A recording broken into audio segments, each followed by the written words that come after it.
Welcome to Stronger. Well, I get to be with the two guys here today. That's awesome. I do want to say, Brent, you did a great job on Sunday preaching that message. And it takes courage to preach sometimes difficult truths, and you preached a really good job of this. Difficult truths like, you shouldn't be carrying stuff like guilt and all that around. Mm-hmm. You need to clean up your life and get to the point where you're in a healthy relationship with people and God, and don't be weighed down with a bunch of junk. Yeah. So grace does that for us, right? But I thought today if we could take and jump into kind of that's kind of telling us kind of what to do. Yes. Not so much like how to do this, eh? And I think that's where if we focus on a little bit of that today, it could be good. Sometimes it's nice to look at the practical side, eh? Sometimes, yeah. I don't know, like guilt's like one of them things, or any of those kind of emotion-based things is a tough thing to, like, it's easier to say than do sometimes. Like, you think that you're going to come with your best intentions into a fight or a difficult situation and come out of it being, with a godly level head, but a lot of times that isn't the case, I think. Yeah. And I know in my own life. Exactly, yeah. Times, yeah.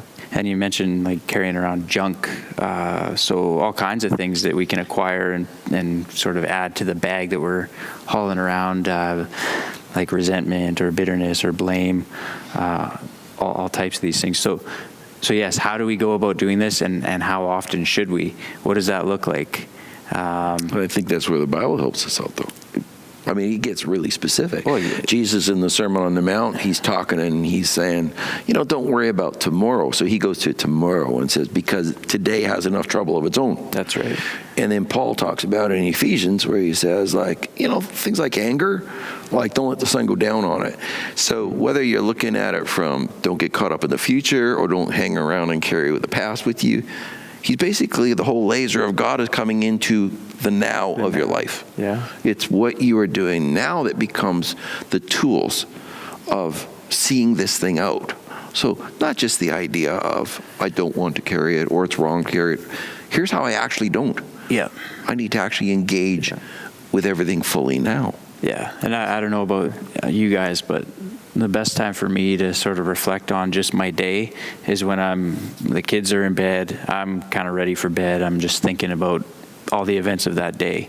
And what did I get right? What did I get wrong that I know for sure? What do I need to set right between me and God? Is there something that I'm not going to carry over, the anger per se to tomorrow, but is there something that I need to set right with someone else tomorrow? Because obviously I'm not going to phone them up, but, You could. I guess you could, but it depends. So yeah, kind of right before I'm calling it a night, I'm going over my day. And so you do something at the end of the day. Yes. So you kind of start, you go through your day, and then whatever's there, you're kind of trying to just go to bed with a clean thing, right? Exactly, yeah. Yeah, I think that's a good thing. And self-awareness on these things on a daily basis, and then action taken. Mm-hmm. How many times, do people make New Year's resolutions and they fail? Because it doesn't become something in their daily practices. Exactly, right. And daily practices are really hard to adjust, for me. Well, just for you, okay. Yeah. Just for him. Just for me. Yeah. So it's really hard. This kind of reminds me, a bit ago I think we brought it up on a Stronger once before, but I did a teach with the youth, and we called it, what would a great blank do? And it was like, I was telling them how like you had to fill in that blank for everything you do every day, right? Like, and it can be any conversation. And if you keep that saying in your head all the time, then like when those moments arise and you hear that, it kind of makes you address the situation differently. And I remember I was telling them this that night. We just had our daughter like recently, and she was really young, and she starts like crying in the middle of the night, and Sadie would always get up and take care of her. And I know where this is going.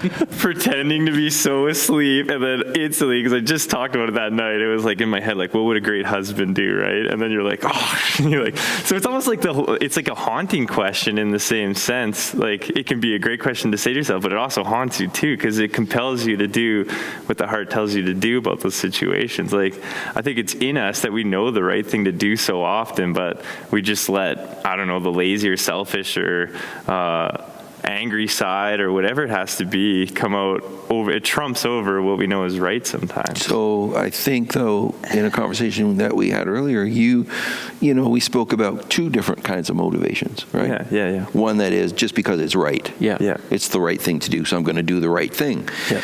And that works, but it's not the deepest motivation.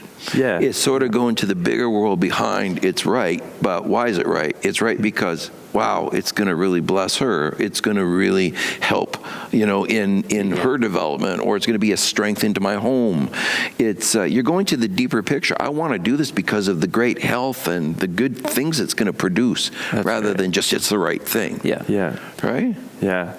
Yeah, it's almost like, I guess at times you almost have to like fake it till you make it. Like, it's like a discipline. You got to start off almost, like it's the right forcing thing. yourself to do the right thing. Like, it. But then I think, like, as God kind of exposes himself and exposes the good through it that you've done, it becomes less of a discipline and more of like, I don't know, a compelling of who you are that wants to just do those things. Like, I don't know, God always has a way of kind of showing his fruit and his blessings to you through the right things that you do, that you can't help but be compelled to do the right thing, I guess. Right. Yeah. And take parenting, for example, in our life, we often start off that way. Like, we see this thing that our kid is doing that we know isn't going to lead anywhere good. So we put an end to it, or we put boundaries in place or discipline because it's the right thing to do as parents. But then later on, when you see the child or the kids start to make better choices, it does start to sort of flow into every area of their life and then into our lives. And we get to see that kind of fuller picture of it. And now as we're getting older and our kids are getting older, we have that greater understanding of, okay, it is the right thing to do, but also this is going to bless everyone in the long run within our house, and then hopefully into their relationships out in the real world. So I get what you're saying. I think that's how, and I think you're bringing that up too. The Lord's always working to take us to the deeper motivations. Yeah. Because he wants your heart integrated with your action, right? Yeah. But even when you know it's the right action, if your heart's even not fully in it, do it. Yeah, okay? exactly. So do it. Exactly. And your heart will play catch up. Right, and that's what you're referring to. Yes. It's sort of like it's catching up. Yeah.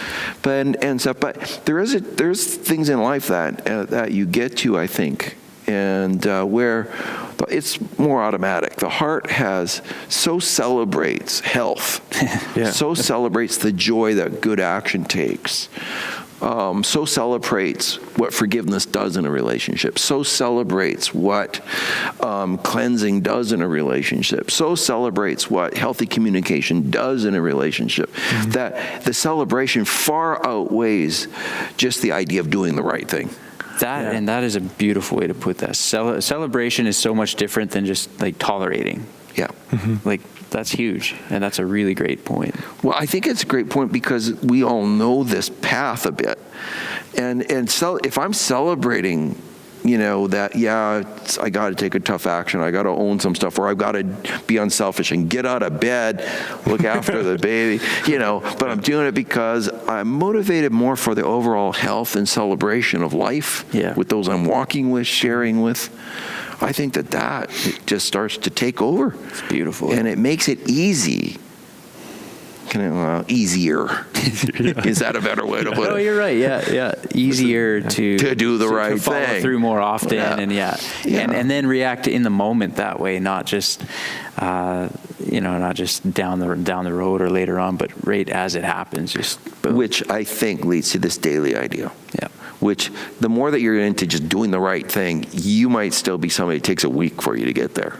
Yep. Yeah. And you're carrying too long. If you're into the celebration part of this and saying, man, I just got to celebrate, all the life that we're building, and I'm not letting this kind of crap to come in. Yeah. And I'm going to deal with that. And because I celebrate health, and I celebrate the joy that it brings into the home, and I celebrate, just the strength that we experience because we do this. That's more daily. That's going to put you into the day. Yeah. Right? Yeah. it gets rid of these delays. Yeah. As soon as you get on that mindset of it, even just knowing like, why drag this out and make it into something negative when there's a way to make it positive right away. If your mind was there with it, I think it would totally change your intentions every day on how you approach everything. And that's your heart. Yeah. That's the magic and the strength of the heart. Once the heart is in the present and can respond in the present with a faith and celebration, that it's the heart that brings it, not the logic of it. It's the heart that brings it. And now that celebration of the heart sure makes it easy to carry out what you know the head is telling you is the right thing to do. Totally. And otherwise your heart's fighting you, and wrong things are fighting for space in your heart. Right? Yeah. And you got to go through that fight for space, and then finally when you win, you do the right thing. Well, that's that delay. Yeah, exactly. But the more your heart's owning these processes and growing in the celebration of what it produces, oh my gosh, like that's immediate strength. Like you can move more into the current. Yeah, I love the term real time. Like living life in real time, not living in what happened yesterday or worrying about, oh man, what's going to happen tomorrow, but assessing it and going, what can I guess you could say, what can I do better tomorrow? You know, like I think that's a good thing, but as it happens, just, boom, address it, and how can we make this work? I think that term real time is a great thing to end on, to say, hey, God wants you living in real time, not tomorrow, not yesterday. And that means the heart has to come together with the head. And the head can know the right things. Maybe it has to be the starting point for doing the right thing. But the more that you take in the big picture of what it produces, the fruit it produces, the strength, the beauty of it, the celebration of it starts to grow. Oh, that's what puts you into the immediate. Why do we all like to have a good hoot with one another? We're in the immediate laughing. We're in the immediate live in real time. God bless.